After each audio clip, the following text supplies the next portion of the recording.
But the government has its own battle to fight, from critics within and outside the party against its superannuation changes announced on budget night. Nobody likes paying more tax. Super has been an extremely generous system. It remains a very generous tax advantage system. That hasn't changed.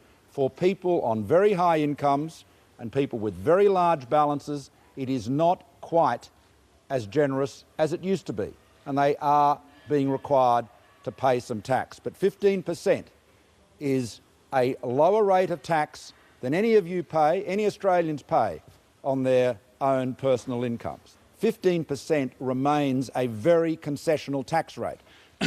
That is less tax than a kid pays on his marginal income stacking shelves at Woolies. Let's get real about this. The government says the changes will affect only 4% of superannuants, but most super funds and Australia's largest accounting body disagree. Our research at CPA Australia says that there will be somewhere between 20 and 30% of the Australian population impacted. At least that's what our survey's telling us. I believe that the backlash 2 years ago with the hockey budget are just going to be dwarfed by what's going on now with superannuation. The night of the budget, I called this out and people laughed at the fact that this may be a political issue and an electoral issue. It is the issue of the election. It's about integrity. It's about understanding whether things are retrospective or not. We believe they are retrospective changes, and we also believe that many more Australians are impacted and they're flawed. The government's flawed in their belief that it's only 4% of the population. One of the changes involves the so-called transition to retirement scheme. It's for people aged between 55 and 65, and it allows them to receive some super income while they're still working. Currently, earnings on those accounts aren't taxed, but from July next year, the government wants to apply a concessional tax on earnings of 15%. The government says it's about fairness and that only 115,000 people will be affected. But that number is hotly contested. The Association of Super Funds, the industry's peak body, says more than 500,000 people will be affected. The CPA agrees the figure is much higher.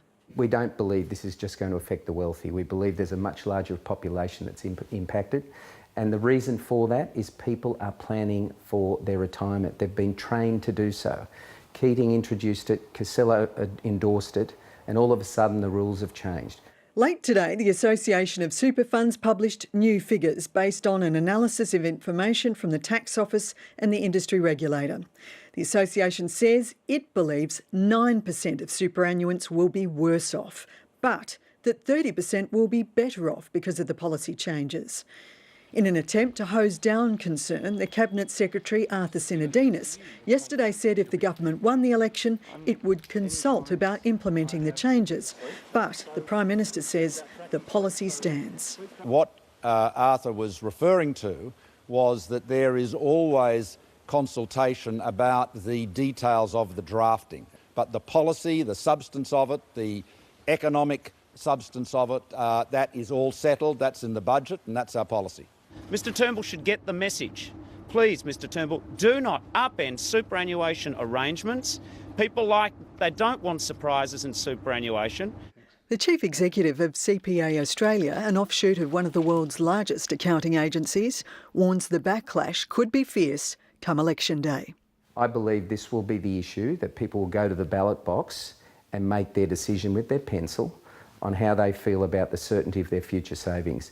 This is the election issue.